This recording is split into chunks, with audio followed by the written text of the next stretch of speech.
नाज़रीन अस्सलाम वालेकुम। नाज़रीन, आज होना तो पाकिस्तान की पार्लियामेंट में डिबेट होनी थी 26वीं कॉन्स्टिट्यूशनल अमेंडमेंट के हवाले से, जहां पाकिस्तान तहरीक इंसाफ की हुकूमत, प्राइम मिनिस्टर इमरान खान की हुकूमत ये कोशिश कर रही है कि कॉन्स्टिट्यूशनल अमेंडमेंट के ज़रिए सेनेट के इलेक्शन के तरीक़ाकार को बदल दिया जाए, उसे शफाफ बनाया जाए, उसे ओपन वोट के ज़रिए किया जाए और उसमें सिंगल ट्रांसफर वोट का कॉन्सेप्ट जो है उसे ख़त्म कर दिया जाए। होनी तो वो डिबेट चाहिए थी, लेकिन डिबेट होने के बजाय पाकिस्तान की पार्लियामेंट में नेशनल असम्बली के फ्लोर में हुकूमत और अपोजिशन के दरमियान एक घुमसान की जंग हुई। एक ऐसा मार्का था कि ऐसा लगता था कि पुरानी हिंदुस्तानी तारीख में पांडवों और कोरों का मुकाबला है, हक व बातिल की कोई लड़ाई हो रही है, महमूद गजनवी में और मराठों में कोई जंग हो रही है। एक के बाद एक जो ट्रेजरी बेंचेस का मिनिस्टर था पीटीआई का, उसने ताबड़तोड़ हमले किए ऑपोजिशन के ऊपर। एक एक करके मैं आपको सुनाता हूं। शाह महमूद कुरैशी साहब से शुरू करते हैं, फिर असद उमर साहब को सुनते हैं, फिर फवाद चौधरी साहब को सुनते हैं। या फिर करप्ट प्रैक्टिसेस का सहारा बन रहे हैं, या फिर करप्ट प्रैक्टिसेस के सामने जो हम दीवार खड़ी है उनको गिराना चाहते हैं। ये तो इस्तीफे देने के लिए आए थे, इस्तीफा देते देते रातों रात पता नहीं क्या हुआ। वो राज में खोलना नहीं चाहता कि वो जाविया तब्दील कैसे हो गया। मुंह पे मारने वाले आज मुंह की खा रहे हैं। नाज़रीन, फॉरेन मिनिस्टर शाह महमूद कुरैशी साहब तो खैर चले जज्बाती हो ही जाते हैं, लेकिन असद उमर साहब ने भी कोई कसर नहीं छोड़ी। ये इनकी दिहाड़ी बंद हो रही है। ये चाहे सीटियां बजाएं, या ये कागज फाड़ें, या ये शोर मचाएं, या ये स्पीकर पे हमला करें, ये कुछ भी कर ले, ये याद रखें मेरी बात आप सब। आप अपने लीडर्स के पीछे तारीख के गलत दाने में खड़े हुए हैं। तारीख का पहिया आपके खिलाफ चल रहा है। जो कुछ भी हो जाए, नया पाकिस्तान बनने जा रहा है।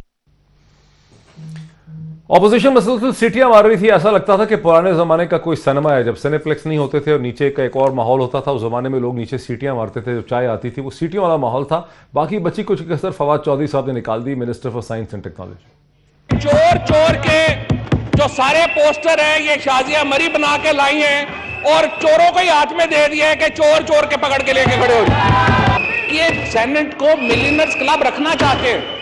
ये वोटों का खरीदारी जो हमेशा से, जिसमें माशाल्लाह इनकी दोनों की लीडरशिप जो है, नवाज शरीफ हैं या जरदारी साहब हैं, जिन्होंने ये मास्टर किया हुआ है आर्ट वोट खरीदने का, ये उसको बरकरार रखना चाहते हैं। ऑपोजिशन ने टेबल बहुत बजाए, सीटियां बहुत मारी, गुस्से का इजहार बहुत किया, लेकिन ऑपोजिशन की तरफ से सिर्फ राजा परवेज अशरफ, जो पाकिस्तान के साबिक वज़ीर आज़म रहे हैं, पाकिस्तान पीपल्स पार्टी के सीनियर रहनुमा हैं, उन्होंने बोला और बड़े ताबड़तोड़ हमले किए। ये जो अमेंडमेंट है ये बदनीयती पर मबनी है, बदनीयती पर मबनी है। इनको पता है कि ये पास नहीं हो सकती, इलेक्शन सीक्रेट बैलेट पर होगा। मैं आपने बयान को बता रहा हूं, आप फिक्र ना करें। इलेक्शन आप सेनेट का मेरे हिसाब के मुताबिक हार चुके। You have lost the election. We are sinking, Pakistan economy is sinking, और आप तमाशे लगा रहे हो, झूठी की तरमीम लाकर कौम का वक्त जाया कर रहे हो। राजा परवेज अशरफ साहब का यह कहना था कि तहरीक इंसाफ और हुकूमत जो है वो आवाम का और पार्लियामेंट का ऐवान का वक्त ज़ाया कर रहे हैं, बिकॉज वो एक ऐसा बिल और एक ऐसी तरमीम लेके आए हैं जिससे वो पास करा नहीं सकते, और सेनेट का इलेक्शन जो है वो खुफिया यानी सीक्रेट बैलेट के जरिए ही होगा। राजा परवेज अशरफ साहब ने राजा रेंटल होने का जो ताना था, जो उन्हें PMLN दिया करती थी, उसका बदला भी PTI से लिया। तुमने बिजली के साथ क्या किया? तुमने बिजली की कीमतें बढ़ाई। मैं अगर मुझे रेंटल कहते हो तो मैं 4 रुपए का यूनिट देता था, तुम 26 रुपए का यूनिट देते हो। शर्म करो, शर्म करो, शर्म है नहीं है। शर्म की अगर मिलती बाजार से तो मैं लेकर इनको दे देता। नाज़रीन, नेट रिजल्ट क्या निकला? नेट रिजल्ट या नेट नतीजा ये निकला कि 26वीं कॉन्स्टिट्यूशनल अमेंडमेंट के ऊपर किसी किस्म की कोई डिबेट नहीं हुई। ये वैसे कोई नई बात नहीं है। पाकिस्तान के पार्लियामेंट में कभी भी कोई माना खेज सब्सटैंटिव या इंटेलिजेंट डिबेट नहीं हुई। याद रहे कि ये वही पार्लियामेंट है जिसने 18वीं तरमीम को 9 महीने एक सीक्रेट कमेटी के अंदर तो डिस्कस किया, लेकिन उसके बाद जब पार्लियामेंट के फ्लोर पे उसको लाया गया तो 1-1.5-2 मिनट के अंदर 18वीं तरमीम, जिससे तकरीबन 1/3 आइन पाकिस्तान का बदल गया। एक फेडरल कॉन्स्टिट्यूशन को बहुत हद तक एक जो है उसको एक डिसेंट्रलाइज किस्म का जो है एक उसमें बदल दिया गया, लेकिन वो तरमीम यहाँ से 2 मिनट में हो गई थी। तो इस पे क्या यानी आज नतीजा निकला है और ये किस डायरेक्शन को ये पाकिस्तानी पार्लियामेंट और उसकी बहस जारी है, इस पे बात करने के लिए मेरे साथ अंदलीप अब्बास साहिबा मुझे ज्वाइन कर सकेंगी। लाहौर से PTI की बहुत अहम रहनुमा है, कोर ग्रुप का भी हिस्सा है, मेंबर हैं, कोर कमेटी का भी मेंबर हैं, पार्लियामानी सेक्रेटरी तो हैं ही और सेंट्रल एग्जीक्यूटिव कमेटी की भी मेंबर हैं। अंदलीप अब्बास साहिबा लाहौर से हैं वीडियो लिंक के जरिए। साबिर शाकिर साहब पाकिस्तान के इंतहाई प्रोमिनेंट पॉलिटिकल एनालिस्ट हैं, अंदर की खबर लाते हैं, मुझे इस्लामाबाद के जरिए एक वीडियो लिंक से ज्वाइन कर रहे हैं इस्लामाबाद से। और नवाब तैमूर तालपुर जो है मुझे एक वीडियो लिंक के जरिए कराची से ज्वाइन कर रहे हैं। Nawab Taimur Talpur minister of information science and technology हैं गवर्नमेंट ऑफ सिंध के साथ, यानी फवाद चौधरी साहब के काउंटर वेट हैं। सिंध में 2008 से मुसलसल मेंबर नेशनल असेंबली हैं, MP हैं, मेंबर प्रोविंशियल असेंबली हैं, माफ़ कीजिएगा सिंध से। So very warm welcome to all my guest. मैं आप सबको वेलकम करता हूं, लेकिन इससे पहले कि आपसे बात शुरू करूं नाजरीन, आपको बताऊंगा कि मेरे साथ हैं इस वक्त 92 के नुमाइंदा खसूसी जनाब राहील हसन साहब, जो मौजूद हैं इस्लामाबाद में उस फॉर्म हाउस के बाहर। डॉक्टर तारिक फजल चौधरी साहब का फॉर्म हाउस है जहां PDM की वो मीटिंग हो रही है। एक दिन पहले मौलाना फजल रहमान के घर मरियम नवाज साहिबा पहुंची, उससे पहले मौलाना फजल रहमान और नवाज शरीफ साहब की बड़ी तवील एक टेलीफोन डिस्कशन हुई। माहौल ये बना हुआ है कि पाकिस्तान पीपल्स पार्टी ने गालिबन साथ छोड़ दिया है। ये कहा जा रहा है कि पाकिस्तान पीपल्स पार्टी को बड़ा ग्रिल किया जाएगा। माहौल है क्या, कौन कौन वहां पे मौजूद है, वो राहील हसन साहब से जानते हैं। राहील हसन साहब, कौन कौन मौजूद है PDM की मीटिंग में? जी मोहित साहब, देखिए यहाँ पर तकरीबन इस्लामाबाद में तकरीबन पिछले 4 घंटे से PDM का एक इजलास जारी है, जिसमें मौलाना फजल रहमान उस इजलास की सदारत कर रहे हैं और उसके साथ साथ मरियम नवाज और बिलावल भुट्टो जरदारी और इसके साथ साथ दीगर पार्टी के सीनियर रहनुमा और कायदीन भी शामिल हैं। 4 घंटे से मजीद ज़्यादा ये वक्त गुजर चुका है और अभी तक जो है वो PDM की तमाम जमातें कुछ चीज़ों पर इकट्ठी नहीं हो सकी हैं, अभी भी डिवाइड नज़र आ रहा है। बिलावल भुट्टो जरदारी जो चेयरमैन है पीपल्स पार्टी के, उन्होंने एक तजवीज़ पेश की थी कि आईनी तरीक़ाकार इख्तियार करना चाहिए गवर्नमेंट को हटाने के लिए, जो कि तहरीक आदम एतमाद का जो है वो एक आईनी ऑप्शन है। उस पर वो अड़े हुए हैं, जिस पर जो दीगर कायदीन है वो उनको मनाने की कोशिश कर रहे हैं। मौलाना फजल रहमान ने मरियम नवाज को खसूसी टास्क सौंपा है कि वो बिलावल भुट्टो जरदारी को जो है वो इस बात पर कायल करें कि वो हमारा साथ दें, जबकि अपनी जो उनकी जो तहरीक आदम एतमाद की जो लाने की जो ऑप्शन है उसको छोड़ दें।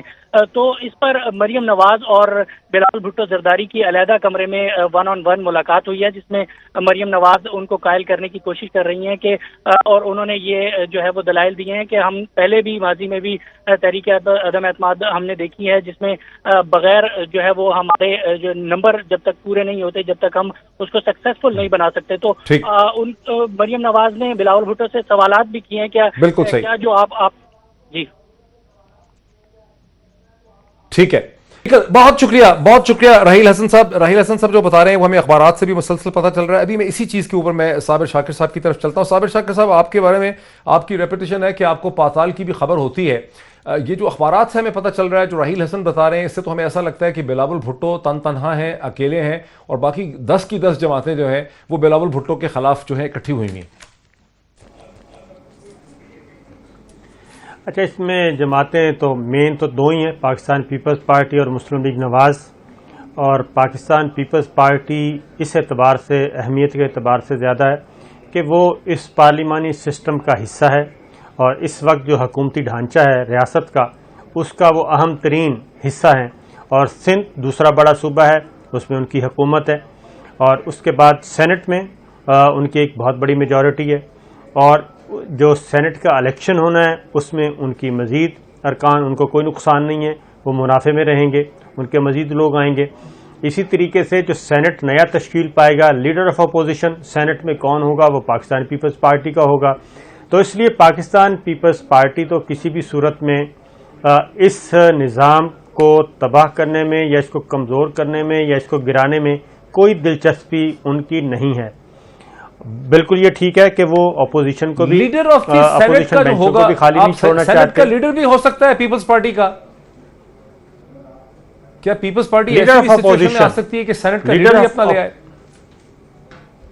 अच्छा, लीडर ऑफ द ऑपोजिशन वो बहुत मुश्किल होगा उसमें। अभी तक तो सादिक संजरानी साहब के बारे में फैसला होगा, क्योंकि सेनेट इलेक्शन के बाद बलूचिस्तान अवामी पार्टी, बाप और पाकिस्तान तहरीक इंसाफ, ये दो बड़ी जमातें होंगी जिनको सबसे ज़्यादा सीटें इस इलेक्शन में मिलनी हैं।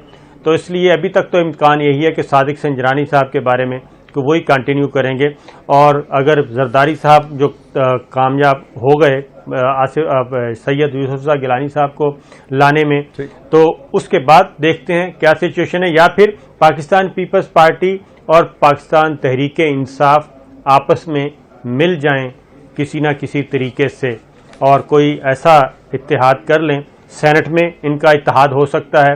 और अगर ये हो जाता है तो फिर आप समझ जाएं कि आने वाले दिनों में क्या पॉलिटिक्स होगी, क्योंकि सियासत में कोई भी चीज़ खारिज अज़ इम्कान नहीं है। पाकिस्तान, ये मैं आपको पूरे वसूख से कह रहा हूं कि पाकिस्तान खारिज अज़ इम्कान नहीं होती है, बिल्कुल सही। इंसाफ के दरमियान पाकिस्तान पीपल्स पार्टी और पाकिस्तान तहरीक इंसाफ बहुत दिलचस्प, बहुत ही दिलचस्प। यानी सेनेट के हवाले है। से पाकिस्तान तहरीक इंसाफ और पाकिस्तान पीपल्स पार्टी के दरमियान भी कोई गठजोड़ जो है वो हो सकता है। मेरे साथ रहे जनाब साबिर शाकिर साहब, बहुत ही मज़े की बात आपने की है।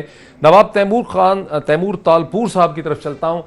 तालपुर साहब, यहाँ पर PMLN के इस्लामाबाद में जो बहुत से मेंबरान हैं, वो दबे अल्फाज में ये भी कह रहे हैं कि पीपल्स पार्टी ने दर हकीकत हुकूमत के साथ, इस्टेब्लिशमेंट के साथ, रियासती इदारों के साथ कोई इक्वेशन स्ट्राइक कर ली है, हमें कुर्बान कर दिया है, हमें ट्रेन के नीचे दे दिया है, ट्रक के नीचे फेंक दिया है, हमें इस्तेमाल कर लिया है। यही बात जो है वो जो है वज़ीर ख़ारजा जो है उन्होंने भी इसे कहते हैं ये बात कही है। शाह महमूद कुरैशी साहब ने भी ऐसी बात की है। और उसकी वजह यह है कि आसिफ अली जरदारी साहब को, साबिक सदर साहब को, जो एक परमानेंट बेल भी मिल गई है अदालत से, वो भी खासी तशवीश का बायस है PMLN के लोगों के लिए। तो तासुर यही है कि आपने बेट्रे कर दिया है PMLN को और मौलाना को।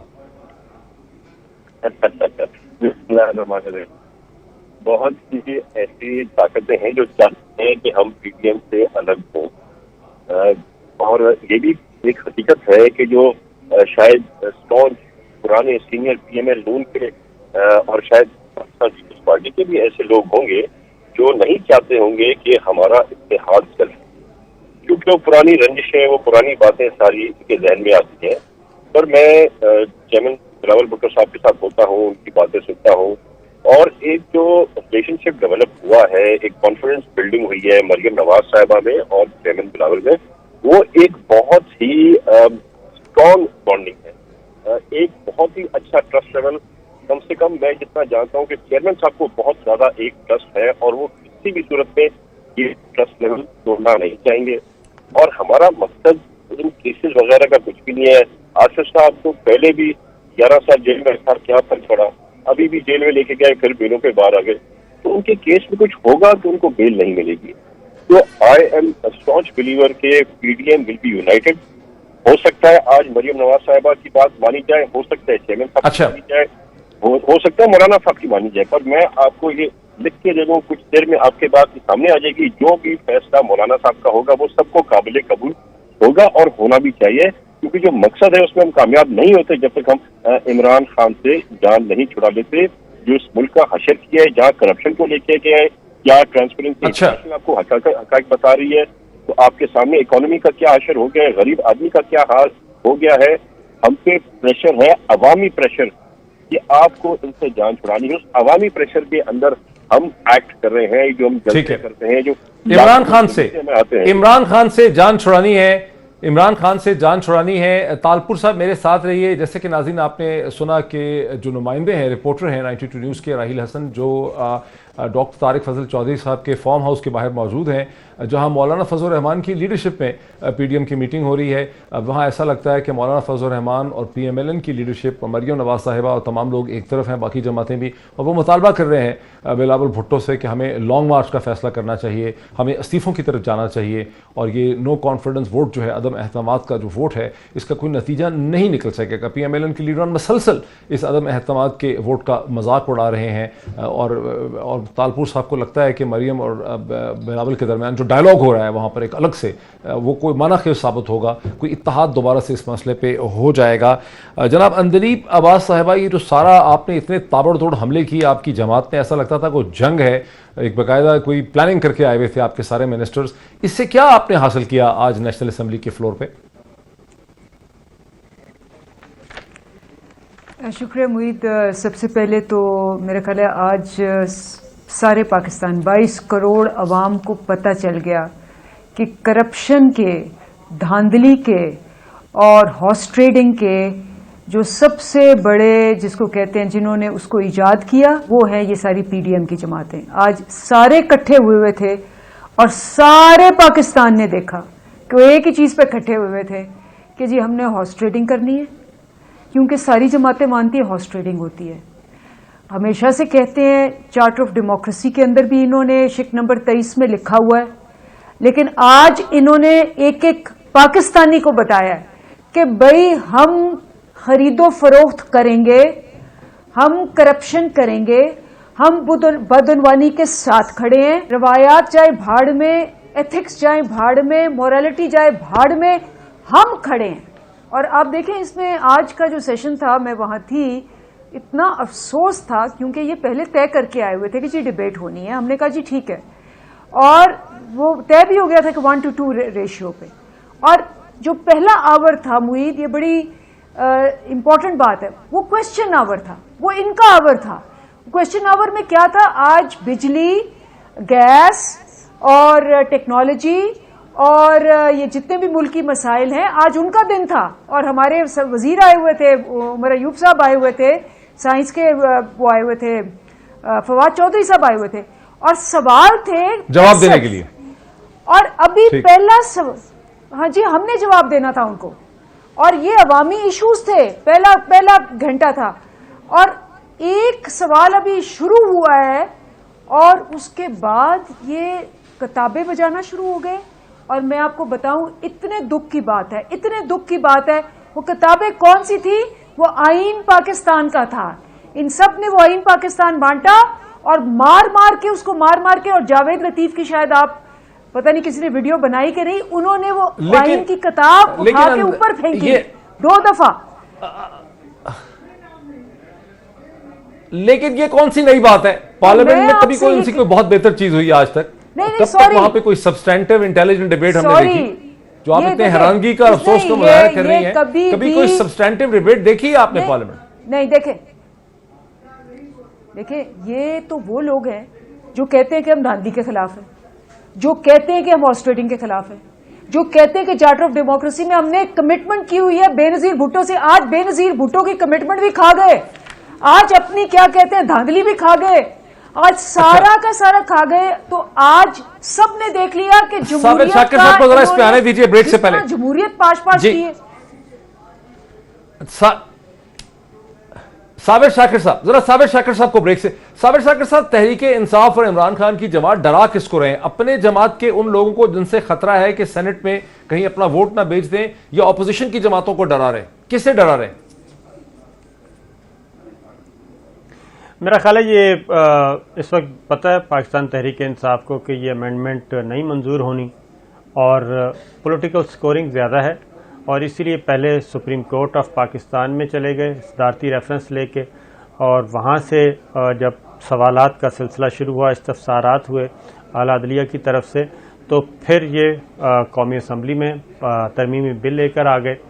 और मेरा अपना ख्याल है कि वज़ीर आज़म इमरान खान की ये ख्वाहिश है कि ये काम वो ज़रूर करें, लेकिन उनको ग्राउंड रियलिटीज़ का भी अंदाज़ा होना चाहिए। ज़मीनी हक़ाइक़ ये हैं कि उनके पास ये मेजॉरिटी नहीं है, वो इवन एक्ट ऑफ पार्लियामेंट भी पास नहीं कर सकते जब तक कि सेनेट में उनको मेजॉरिटी ना मिल जाए या फिर अपोजिशन की हमायत ना हो।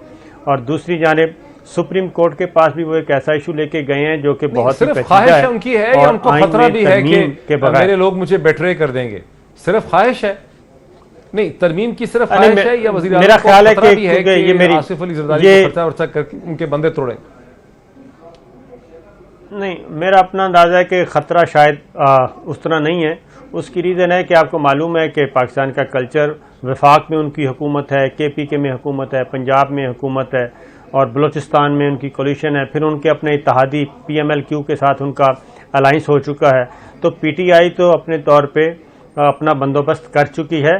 PDM वाले सोच रहे हैं कि किस तरीके से हमने एडजस्ट करना है अपने आप को। फिर PMLN के लोग भी मंदिर आम पे आ चुके हैं, प्रेस कॉन्फ्रेंस भी कर चुके हैं।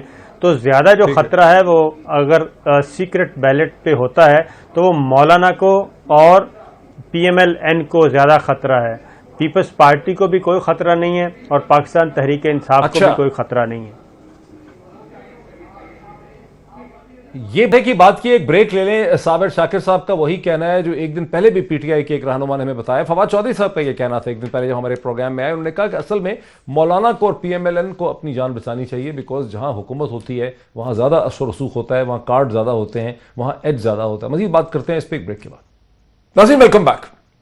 नाज़रीन, प्रोग्राम के पहले हिस्से में जब हमने 92 न्यूज़ के जो रिपोर्टर हैं राहील हसन साहब, जो PDM की मीटिंग हो रही है इस्लामाबाद में, डॉक्टर तारिक फजल चौधरी साहब के फार्म हाउस के बाहर मौजूद हैं, उन्होंने बताया कि कैसे एक अलग कमरे में मुलाकात हो रही है मरियम नवाज साहिबा की और बिलावल भुट्टो की, जहां मरियम नवाज बिलावल भुट्टो को कन्विंस करना चाह रही हैं कि वो सही कह रही हैं, मौलाना सही कह रहे हैं और पीपल्स पार्टी का जो इस्तदलाल और एनालिसिस है वो सही नहीं है।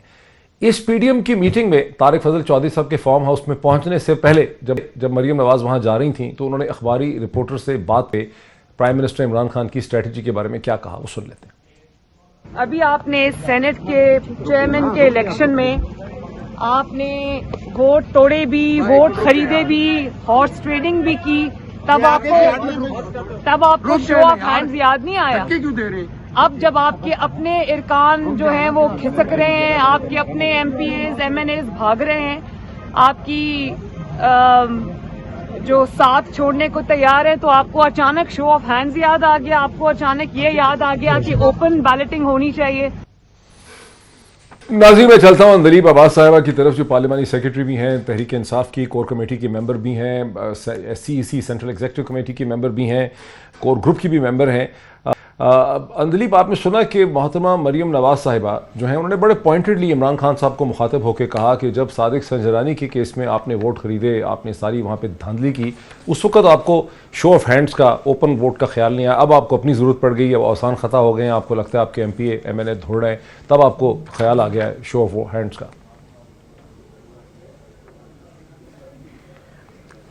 मुईद खान साहब तो ऑन रिकॉर्ड हैं, तब ऑपोजिशन में थे, ऑब्वियसली गवर्नमेंट में नहीं थे, लेकिन हमेशा उन्होंने कहा कि जी ये सारी चीज़ें जो हैं ये एक ही इसका हल है कि आप इसको ओपन बैलेटिंग के जरिए करें। लेकिन मरियम का मैं माशाल्लाह देखती हूँ कि क्या हौसला है कि ऐसी ढटाई से, जिसको कहते हैं ना झूठ पे झूठ बोलती हैं ये, वो वहाँ से शुरू हुई हैं कि मेरी लंदन क्या, मैंने तो कोई लंदन क्या, मैंने पाकिस्तान में कभी सच नहीं बोला, वो तब से शुरू हुई हैं। मतलब ये अभी कुछ दिन पहले की बात है कि इन्होंने कहा कि जी तुमने इस्तीफे देने हैं, जाके स्पीकर के मुंह पे मारने हैं, मेरे 2 शेरों, और भले ये गलत तुम इस्तीफे चले गए हैं लेकिन तुमने जाके उनके मुंह पे मारने हैं और दे के आने हैं। वो 2 शेर जो थे, वो गीदड़ क्या चूहा क्या, वो ऐसे गायब हुए कि वो फिर वापस ही नहीं आए। उसके अलावा मरियम की इस वक्त, मरियम पे अदम एतमाद जो है उसकी अपनी पार्टी ने कर दी है, बंदे उनको छोड़ के जा रहे हैं। बिलावल ने कर दी है, बिलावल ने अदम एतमाद कर दी है मरियम पे, और बिलावल और पूरी पार्टी जो है बिलावल को तो वो मनाने गई है, ये जनूब की तरफ जा रहे हैं। तो वो मनाने क्यों गई हैं? क्योंकि बिलावल को तो वो कन्विंस करने आई है फार्म हाउस, अब वो मिन्नतें करने गई हैं। हाँ, तो वो कन्विंस करने का मतलब है कि Bilawal does not agree with her. लेकिन वो जो उनका इल्जाम है सादिक संजरानी के इलेक्शन के हवाले से, चेयरमैन सेनेट सादिक संजरानी के पोजीशन को चैलेंज के हवाले से जो उनका सवाल है, जिसे ऑपोजिशन उठाती है, वो तो उनका सवाल है ना कि उस वक्त आपने फायदा उठाया किसी गेम से। तो जाके अपने बिलावल भाई से पूछें, क्योंकि बिलावल भाई भी थे वहां। पहले तो पीपल्स पार्टी से पूछे, जो 11 जमातों में है, उनसे तो पहले जाके पूछे कि क्या हुआ था। दूसरी बात ये बड़ी इंपॉर्टेंट है कि इन्होंने कहा जी हमने लॉन्ग मार्च करना है। अब बिलावल साहब ने कहा कि जी लॉन्ग मार्च नहीं हो सकता, इसकी कोई पॉसिबिलिटी नहीं है। आपने लाहौर में क्या किया? बेइज्जती की हम सबकी लाहौर में। आपने पूरी पीडीएम तहरीक डुबो दी। अब वो आगे से कहती हैं, एहसन इकबाल कहते हैं कि भाई आप तो नंबर पूरे नहीं करेंगे पार्लियामेंट में, वो कहते हैं आप जलसे में नंबर पूरे नहीं करते, ये कहते हैं कि जी आप पार्लियामेंट में नंबर पूरे नहीं करते।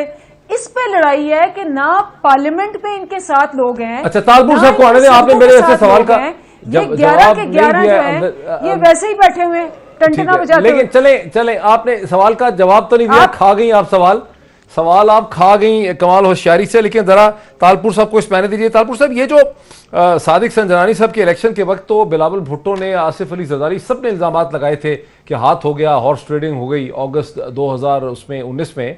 तो अभी फिर ये क्या वजह है, क्या पोजीशन है इखलाकी और असूली मौकफ है क्या सेनेट के इलेक्शन और ये जो बिल हुकूमत लेकर आई है, इस पे तो आपको इसके फेवर में होना चाहिए। डॉक्टर साहब, वैसे भी आपने जितने सवाल मुझसे करने थे उनका मेरी बहन ने ऐसे जवाब दे दिया कि जैसे पाकिस्तान पीपल्स पार्टी के चेयरमैन बिलावल की स्पोक पर्सन ही है, पीटीआई की नहीं है। पर बहरहाल उनकी तरफ के सारे व्यूज हमारी पार्टी के भी उन्होंने आपको बता दिए। देखिए, ये एक चीज थी जिसको पीपल्स पार्टी पॉइंट आउट करती थी, इसको हम चार्टर ऑफ डेमोक्रेसी में भी लाए थे। पर जब इनको अच्छा लग रहा था तो इन्होंने उस तरह से चला दिया, जब इनको बुरा लग रहा है तो ये उसका माइंड चेंज करे। तो पहले जब हमने ये बात की थी उस वक्त इस बात पे आ जाते ना। आज तो हमें मौका मिला है इन नाअहल करप्ट लोगों को एक्सपोज करने का, और एक्सपोज भी कहां से? इनके अपने मेंबर से, इनके अपने एमपीएस से, इनके अपने एमएनए से। आपने डॉक्टर साहब सुनी है इनकी गुफ्तगू, ये कैसे अपने पीएम के बारे में बात करते हैं। हमारे यहाँ एक बड़ी अच्छे और शरीफ आदमी है, लीडर ऑफ अपोजिशन थे सिंध असेंबली के पीटीआई की तरफ से, फिरदौस साहब। उन्होंने नकवी साहब को हटा दिया वहां से क्योंकि उन्होंने कहीं पे जी नकवी साहब ने एक जगह पे खड़े होके कह दिया था, जो आपके पास होगा, मेरे पास अभी भी रिकॉर्डिंग पड़ी हुई है, कि इमरान खान को शर्म आनी चाहिए, कुछ शर्म होती है, कुछ हया होती है, आप अपनी किसी बात पर क्यों खड़े नहीं हो सकते। उस बेचारे शरीफ आदमी को हटा के एक कराची के गैंगस्टर को, एक कराची के लैंड ग्रैबर को लीडर ऑफ अपोजिशन बना दिया। सिंध असेंबली का नोटिफिकेशन भी निकल आया। इनके जो रिंस साहब बात करते हैं, इनके एमएनए इनके बारे में क्या कहते हैं, इनके अपने एमएनए एमपीएस अपनी फ्रस्ट्रेशन निकाल रहे हैं, जिससे इमरान खान को डर है, उसको पता है कि इसको। अच्छा, ये असल में मैं जाना तो चाहता था साबिर शाकिर साहब की तरफ, लेकिन अंदलीब अब्बास साहब इसका जवाब तो हमें दे दें कि शमीम नकवी को आपकी पार्टी ने क्यों हटाया as leader of the opposition Sindh assembly में, ये जो इल्जाम लगा रहे हैं तालपुर साहब। देख, तो बेसिकली उन्होंने पार्टी डिसिप्लिन की, जो इसको कहते हैं, पार्टी का एक व्यू होता है, ठीक है। अगर आप और ये हमारी पार्टी में भी और ये लंदन जहां भी जमहूरियत होती है, अगर आप पार्टी के एक इजलास होता है कंसल्टेटिव, उसके बाद अगर आप अग्री नहीं करते और आप जाके पब्लिक में एक स्टेटमेंट देते हैं तो तभी जायज होता है जब आप रिजाइन करें। उन्होंने रिजाइन किया क्योंकि उन्होंने एक स्टेटमेंट दी थी जो पार्टी की डिसिप्लिन के और पार्टी की लाइन के खिलाफ थी। रिजाइन किया, आपने दूसरा बंदा लगा दिया, और अगर ये कहते हैं कि दूसरा बंदा ये है वो है, तो ये तो सिंध की हुकूमत में है, ये क्यों बैठे हैं? अगर ये समझते हैं कि दूसरा बंदा जो हमने लगाया वो ठीक नहीं है, पकड़े उसको जाके। हम तो सबको पकड़ रहे हैं अपनी हुकूमत में जो ठीक नहीं है। ठीक है, ठीक। चले, एक चीज तो बड़ी अच्छी हो गया कि मेरी बहन ने बता दिया। साबिर शाकिर साहब, हमारी कोई रहनुमाई करें कि ये पीडीएम की कि उन्हें आप बात मुकम्मल कर लें, आप बात मुकम्मल कर। हर जगह पर बैठ के नकवी साहब कहते हैं कि मुझे इसलिए नहीं हटाया क्योंकि मैंने ये बात कही थी। खान साहब को सच सुनने का शौक है, तो यानी अब खान साहब का सच सुनने का शौक भी जो एक यू टर्न बन चुका है, और उनकी बात गलत है कि उन्हें इस वजह से नहीं निकाला गया। उन्होंने कहा था कि मेरी बुनियादी वजह कुछ और है हटाने की। अच्छा, तो मेरी बहन ने ये बात क्लेरिफाई कर दी, इनकी पार्टी का मेरे पास मौक़िफ़ भी आ गया। अच्छा, चले वो फिर समझते हैं। साबिर शाकिर साहब, हमारी कोई रहनुमाई करें कि ये पीडीएम का जो बहुत ही इंतहाई अहम इजलास, जिसका हम गुज़िश्ता 15-20 दिन से सुन रहे थे कि भाई 4 फरवरी को बड़ा ही इंपॉर्टेंट इजलास होना है और मौलाना ने वहाँ पे पैचअप करना है। इससे पहले खबर आई थी कि मौलाना नाराज़ हैं कि मरियम और बिलावल आपस में ही मामला तय कर लेते हैं, उन्हें फैसलों से बाहर रखा गया। आज इस पीडीएम के इजलास की अहमियत क्या है, इसमें से क्या निकलेगा? तख्त होगा, तख्ता होगा, क्या होगा इसमें? ये इजलास बड़ी मुश्किल से हो पा रहा है जी, और उसकी वजह है कि 27 दिसंबर को आखिरी दफ़ा बिलावल भुट्टो और मरियम सफदर साहिबा का आमना सामना हुआ था, और उसके बाद पाकिस्तान पीपल्स पार्टी की सीईसी ने जब फैसला किया कि उन्होंने इस्तीफ़ा नहीं देना और वो असम्बलियों में रहेंगे और इस्तीफ़ों का ऑप्शन ख़त्म कर दिया, तो उसके बाद से आज तक किसी न जलसे में न किसी प्लेटफॉर्म पे ये इकट्ठे हो सके थे, आज हुए हैं। और उसमें भी पाकिस्तान पीपल्स पार्टी का बड़ा क्लियर मैसेज है कि वो कोई भी ऐसा इक़दाम नहीं करेंगे जिससे पार्लिमान कमज़ोर हो या ये जो सिस्टम है इस वक्त हुकूमती सियासी ढांचा ये वीक हो या किसी तीसरी कुव्वत को आने का मौका मिले। उसकी वजह यह है कि मौलाना और मरियम, इनका रात 1 बजे तक इनकी मीटिंग रही है, नवाज शरीफ साहब इनके साथ राब्ते में थे। अब ये जो पैरेलल एक पॉलिसी लेके चल रहे हैं मरियम सफदर साहिबा यानी कि मुस्लिम लीग नवाज और मौलाना के माइनस पीपल्स पार्टी को भी एक ऑप्शन रखें कि अगर हमने लॉन्ग मार्च करना है, धरना देना है, तो उस सूरत में भी लॉन्ग मार्च और धरना जो देना है उसमें अगर पाकिस्तान पीपल्स पार्टी एग्री नहीं करती तो ठीक है, फिर हम अपने तौर पे अनाउंस करेंगे। ये इस वक्त मुस्लिम लीग नवाज और मौलाना का स्टैंड है और वो एक फैसला कर चुके हैं दोनों जमातें। अब तक पीडीएम में पाकिस्तान पीपल्स पार्टी बहुत अच्छा खेली है।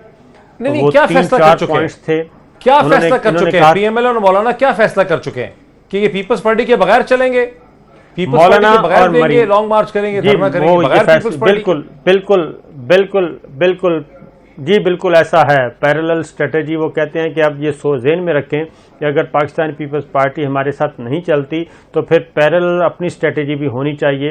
ये कोशिश ज़रूर करेंगे पीपल्स पार्टी को मिलाने की, लेकिन पाकिस्तान पीपल्स पार्टी धरना और लॉन्ग मार्च के मामले में इनके साथ नहीं आएगी। उसकी रीज़न मैं आपको बता देता हूँ, ये जरदारी साहब के भी इल्म में आ चुकी है कि मुस्लिम लीग नवाज और मौलाना हर सूरत में ये चाहते हैं कि लॉन्ग मार्च किया जाए और आके एक अनरेस्ट पैदा किया जाए और मार्शल लॉ लगवाने की कोशिश की जाए। ये इनकी प्लानिंग है, इसमें कोई शक नहीं है।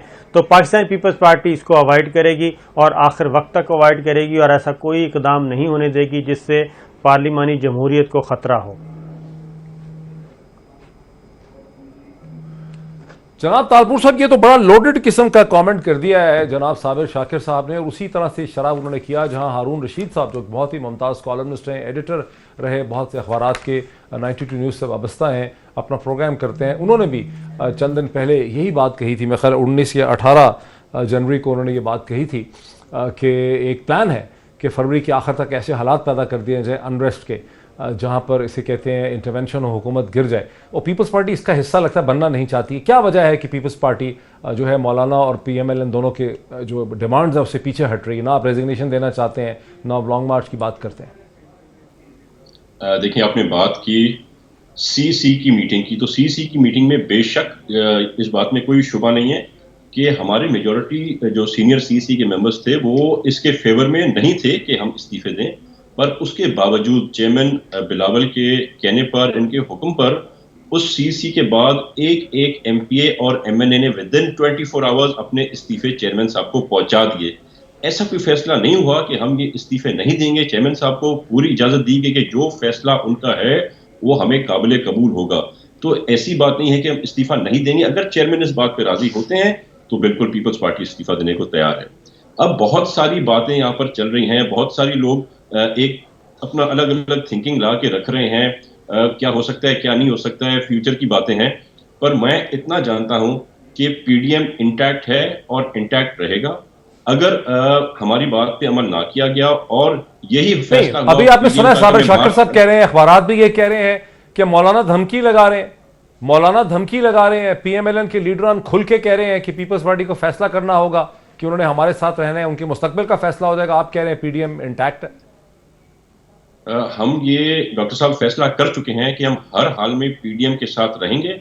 अगर कोई सख्त फैसला आता है या हमें मार्च करना पड़ता है तो पीपल्स पार्टी मार्च के लिए भी तैयार है। हमें एक चीज सिर्फ फाइनल की है कि पीडीएम का इत्तेहाद नहीं टूटने देंगे। बाकी और कुछ भी हो सकता है, कोई भी बात चेंज हो सकती है, कोई उनका कहना मान सकते हैं, कोई कहना उनका ना भी माने, पर इस चीज में कोई कॉम्प्रोमाइज नहीं होगा। We will stay intact, we will listen to whatever मौलाना साहब डिसाइड्स।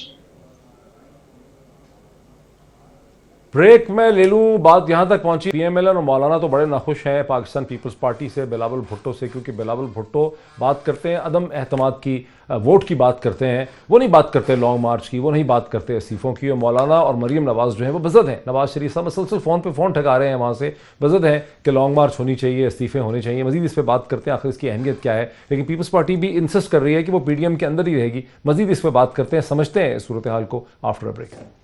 नाज़रीन वेलकम बैक। वक्फे से पहले आपने सुना कि नवाब तैमूर तालपुर साहब जो कि मिनिस्टर हैं साइंस एंड टेक्नोलॉजी के, सिंध में पीपल्स पार्टी के अहम रहनुमा हैं, कोर उनके बहुत इंसाइडर हैं, उनका ये कहना था कि हर सूरत में पीपल्स पार्टी जो है वो पीडीएम के अंदर रहेगी, उनके साथ चलेगी। अगर हमें लॉन्ग मार्च भी करना पड़ा तो हम लॉन्ग मार्च भी करेंगे। लेकिन अभी मुझे प्रोड्यूसर साहब ने टुकड़ा दिखाया कि शाहिद खाकान अब्बासी साहब ने हाल ही में, एक दिन पहले, चंद घंटे पहले, शायद आज ही, उन्होंने क्या कहा है। शाहिद खाकान अब्बासी साहब जो हैं वो ना सिर्फ पाकिस्तान के एक्स प्राइम मिनिस्टर हैं, पीएमएलएन के सीनियर तरीन रहनुमाओं में हैं। तालपुर साहब, मुझे पता है कि बारी तो है एक्चुअली अब्दुलीब अब्बास साहिबा की, वो बेचारी पीछे रह गई, मतलब उनसे बात नहीं हो पा रही, लेकिन इसका जवाब तो आपको ही देना पड़ेगा। ये जो शाहिद खाकान अब्बासी साहब ने बिलावल भुट्टो के ख्यालात की डायसेक्शन की, इस बात में कोई शक शुबा नहीं है कि पीएमएल नून हमारे इस चीज के फेवर में नहीं है, मौलाना साहब इसके फेवर में नहीं है। पहले भी बहुत सी ऐसी चीजें थी जिन पे मौलाना साहब राजी नहीं थे, उनको आसिफ अली जरदारी साहब ने और चेयरमैन बिलावल भुट्टो साहब ने राजी किया। आज भी हमें पता है पीएमएल को ये बात नहीं पसंद, पर ये हमारी एडवाइस है। हम समझते हैं हमारा फर्ज है कि हम उन्हें एडवाइस दें।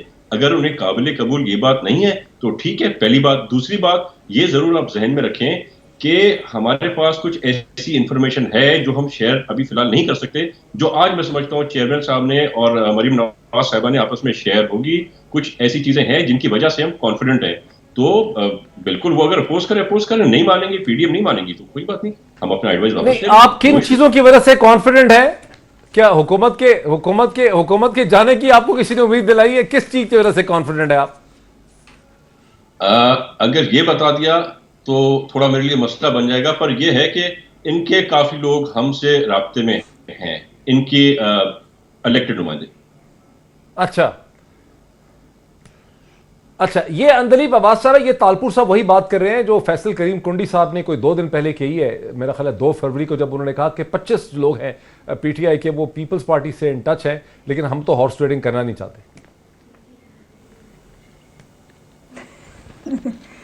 मेरा ख्याल है ये हॉर्स ट्रेडिंग नहीं, डोंकी ट्रेडिंग करेंगे, क्योंकि आपको याद होगा यही कॉन्फिडेंस था जो बजट के इजलास में, डोंकी कहें या घोड़ा कहें, आपकी मर्जी है, पहले से ज्यादा। मैंने तो बीच में नहीं आपको टोका, अभी के बहुत ट्रेडिंग तो आपके बंदों की करना खिलाफ करती थी, तो अपनी बात ऐसी की वजह, सॉरी जो मर्जी, मेरा ख्याल है कि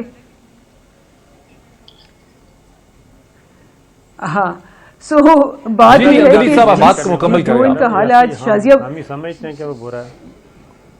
शाजिया मरी जो है, उन्होंने आज क्या किया, उन्होंने सारे ये प्लेकार्ड्स बनाए, चोर चोर चोर। तो जब वो लेके आए, हमने कहा ठीक है भाई, अपना नाम आज प्लेकार्ड अपने नाम के लेके आए हैं, तो हमने कहा अच्छी बात है, मतलब जिसको नहीं भी पता कि कौन है ये पता लग जाएगा। अच्छा, वो जब प्लेकार्ड लेके असेंबली में आई तो उन्होंने बड़ी चालाकी की, उन्होंने सारे ये नून लीग को पकड़ा दिया और खुद एक भी नहीं पकड़ा हुआ था। तो जो पीपल्स पार्टी की गेम्स पीएमएलएन पे चल रही है और पीएमएलएन की गेम्स पीपल्स पार्टी पे चल रही हैं, आज ये हाल हो गया है कि 6 घंटे हो गए अभी तक वो रूठे हुए इस सवाल का आपने जवाब नहीं दिया हॉर्स ट्रेडिंग वाले का। ये जो इशारा कर रहे हैं तालपुर साहब के बंदे आपके रास्ते में हैं और जो फैसल करीम कुंडी ने कहा, उसकी तरफ नहीं आती आप। हम तो कहते हैं, हम नहीं, बिल्कुल हम तो ये कहते हैं कि हमारे बंदे क्या, सबके बंदे। ये हॉर्स ट्रेडिंग का जो रवायत है, कोई इसमें शक है? इसमें बेनजीर भुट्टो से लेके नवाज शरीफ साहब से लेके हर बंदे ने कहा है कि हॉर्स ट्रेडिंग होती है। चाहे आपको याद होगा पिछली दफा हमने अपने 20 एमपीएस निकाले थे, सबने कहा हॉर्स ट्रेडिंग हुई है, सबने कहा इंक्वायरी करेंगे, सबने कहा निकालेंगे। इन्होंने ना इंक्वायरी की ना निकाला, हमने इंक्वायरी की और 20 अपने एमपीएस निकाल दिए। तो इसीलिए तो आज जो हम बिल लाना चाह रहे थे वो इसका खात्मा कर देता। फिर मुझे बताएं कि आज ये क्यों खड़े थे बदनवानी के साथ, ये क्यों खड़े थे जाली वोटिंग के साथ, ये क्यों खड़े थे हॉर्स ट्रेडिंग के साथ, ये क्यों खड़े थे करप्शन के साथ। साहब, ये कहानी कहां जाके ठहरेगी? आप तो बड़े पुरएतमाद है कि हुकूमत के पास पत्ते होते हैं, फैसल करीम कुंडी ने कहा कि 25 लोग हमसे इन टच हैं, तालपुर साहब ने उस तरफ इशारा कर दिया। ये सारी कहानी सम अप करें बाप, 2 मिनट रह गए हैं, ये कहानी कहाँ जाके ठहरेगी? देखिए, कहानी पाकिस्तान पीपल्स पार्टी के मुकम्मल कंट्रोल में है। जरदारी साहब ने वो पॉलिटिकल साइंस और टेक्नोलॉजी नवाब साहब को नहीं बताई जो उनके इल्म में है, इसलिए नवाब साहब बहुत अच्छी गुफ्तगू कर रहे हैं और मुस्लिम लीग नवाज़ के साथ चलने की बात कर रहे हैं। मेरा ख्याल है कि पाकिस्तान पीपल्स पार्टी और पाकिस्तान तहरीक इंसाफ का मुस्तकबिल दोनों से वाबस्ता है इस पार्लिमानी जमहूरियत जो इस वक्त चल रही है। तो आने वाले दिनों में मज़ीद आप देखेंगे। और पीडीएम की जो ड्राइविंग सीट है वो माजी में भी अब तक तो पाकिस्तान पीपल्स पार्टी के पास रही है। ड्राइविंग सीट जो है, इस्तीफे नहीं देंगे, ये पीपल्स पार्टी ने मनवा लिया। ज़िमनी इलेक्शन लड़ेंगे, पाकिस्तान पीपल्स पार्टी, जरदारी साहब ने मनवा लिया। लॉन्ग मार्च, सेनेट का इलेक्शन में हिस्सा लेंगे, जरदारी साहब ने मनवा लिया। और लॉन्ग मार्च धरना जो है वो फंसा हुआ है और बिल आखिर मेरा ख्याल है कि जरदारी साहब भी कामयाब होंगे। और जो असल पीछे माइंड है वो जरदारी साहब का ही है। बिलावल भुट्टो बहुत अच्छा खेल रहे हैं उनके कहने पे, और वो इंगेज रखेंगे मरियम बीबी को भी और मौलाना को भी, दोनों को इंगेज रखेंगे। लेकिन कोई ऐसा इक़दाम नहीं करने देंगे जिससे ये पार्लिमानी जमहूरियत ख़तरे में पड़े। ये पीपल्स पार्टी बहुत अच्छी तरह समझती है। कुछ इन्फॉर्मेशन नवाब साहब ने बताया कि उनके पास हैं, कुछ हमारे पास हैं, तो इसलिए नवाब साहब बड़े कंफर्टेबल जोन में हैं और इनका काम मामला बहुत अच्छा चलेगा। बहुत शुक्रिया जनाब साकिर साहब का भी, नवाब तैमूर तालपुर साहब का भी और अंदलीप अब्बास साहिबा का वक्त हमारा ख़त्म हुआ। लेकिन साबिर शाकिर साहब ने बड़ी पते की बात कर दी है, बड़ी मुख्तलिफ उन्होंने बात कर दी है, बड़ी उन्होंने नई बात कर दी है।